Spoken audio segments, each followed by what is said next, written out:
Hey everybody, welcome back to the Mystery Society. We're trying out some new kinds of videos for you to go along with the main season.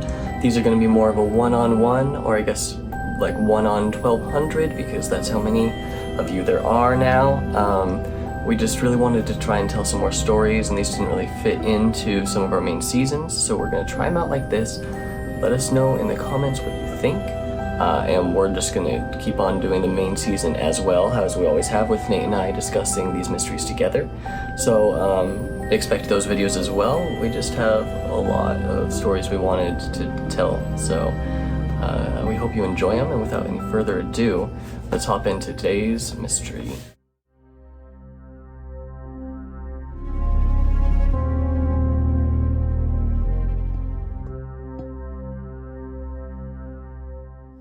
The world has been mapped out, and the majority of its mysteries solved. So when you think about mysterious places, I think the Bermuda Triangle is at the top of most of our lists, because it seems like most of its mysteries are still unsolved. But before we dive too deep, let's talk about what the Bermuda Triangle is, and how it got its name.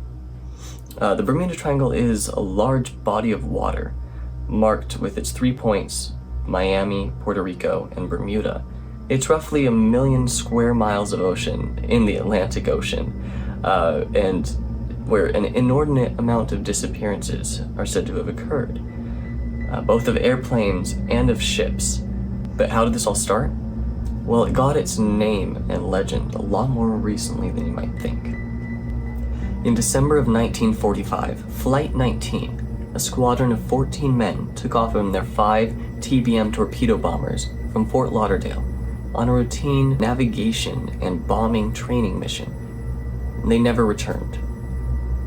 Lieutenant Charles Taylor led the 13 trainees out at about 2:10 p.m., and Taylor's comms were later overheard, where he was saying that both of his compasses were malfunctioning, and he was struggling to find out where he was and make his way back to shore. Transmissions from shore were not apparently reaching him because he wasn't really replying to anything they were saying to him or any suggestions they gave him. So they could just hear Taylor as he was struggling and not finding his way home, and leading his 13 trainees, inexperienced pilots, to their deaths, unfortunately. They would wind up ditching all of their planes sometime after 7 p.m. when Taylor said that the first one got below 10 gallons of gas. They would all ditch together. They were airborne for longer than 5 hours, and one of the big questions asked is if one of the other 4 bombers knew that they were lost, which they did, and they thought that they might be heading out further to sea, which they might have, why didn't they head back?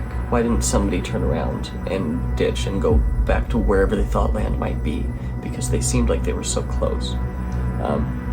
There's not really an answer to that one besides just not wanting to abandon their squad. Which is really rough, a rough situation to be in. But unfortunately, those 14 men were not the only taken by the Bermuda Triangle that day. A search party would be sent out later, and another aircraft with 13 men on board would go missing while looking for Flight 19. The 27 people lost that day were definitely not the first to go missing in that area, but it really caught the public's eye, and had people starting to look deeper and connecting dots to previous events and filling in blanks and jumping to a lot of conclusions, which is what led to a lot of speculation and theories on what was happening in the Bermuda Triangle. Some of the earlier disappearances include that of the Mary Celeste in 1872, a brigantine ship that we're going to actually have a full episode on later in the season, so keep an eye out for that.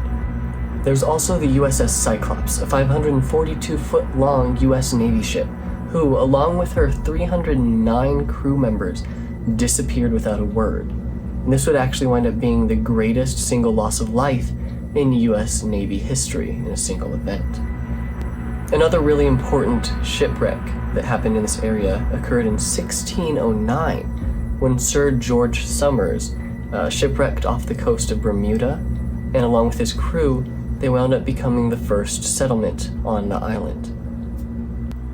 So, with the disappearance of Flight 19 bringing attention to all these previous events, people started to notice a pattern of disappearances in the area they would come to call the Bermuda Triangle. Now, the pattern kept going. Flight 19 was absolutely not the last disappearance to take place in this area. Here's a short list of some of the disappearances that have occurred since Flight 19. In 1954, Flight 441 disappeared with 42 people aboard. In 1968, the USS Scorpion, a nuclear-powered submarine, went missing. In 1976, the Sylvia L. Osa, on its way to Philadelphia, goes missing. It was a 15-ton ship. In 2003, a newlywed couple headed out to sea on a fishing trip off the coast of Florida, and they never returned. In 2017, 4 people aboard a twin engine flying to Puerto Rico disappeared. There was no signs of bad weather. So the list just keeps going.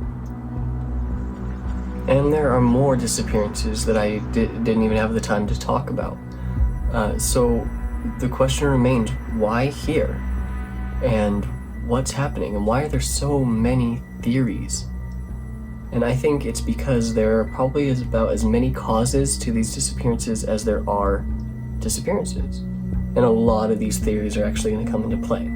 So let's actually talk about some of my favorite ones. Within the triangle is actually one of the few places where true north and magnetic north align, and this can cause disruptions among navigational equipment.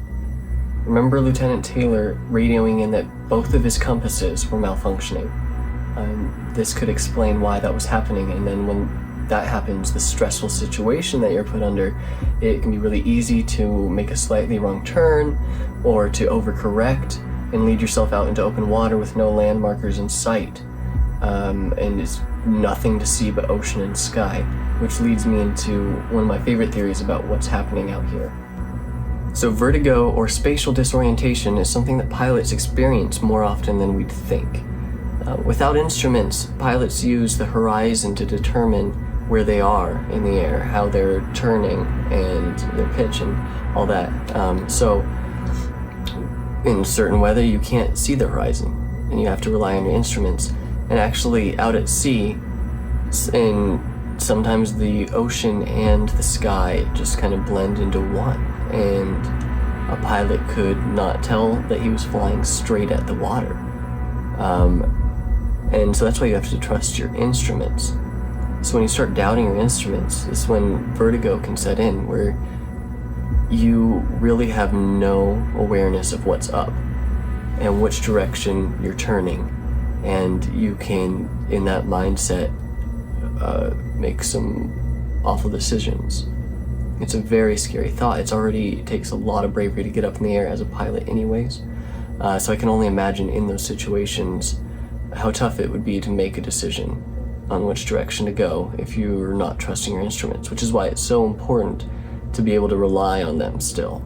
So I think spatial disorientation could explain a lot of the missing flights in the area.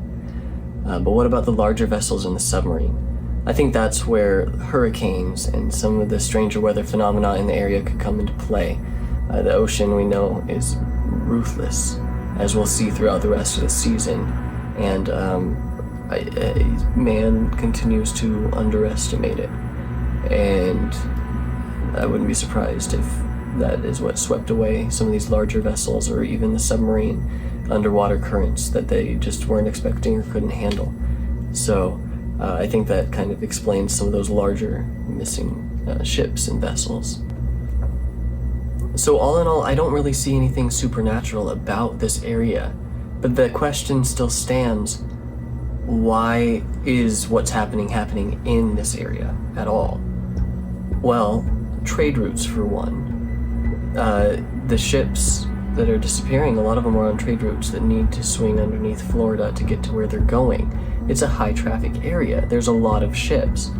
So along with naval bases and all the flight training going on and Disney World in the summer, what I'm trying to say is it's a very high traffic area. Ships and planes unfortunately go missing all over the world. So it would make sense that in places where there are more ships and planes, there'd be more disappearances. I think it's a very interesting pattern, but I don't think there's much left to unravel about the Bermuda Triangle. I hope you enjoyed today's episode. Thank you so much for listening. Let me know in the comments what you think about this new format, and if you want to keep seeing these, because we want to keep telling more stories somehow. And then next week, we'll be back with Nate hosting the next episode of Season 4. So we'll see you then.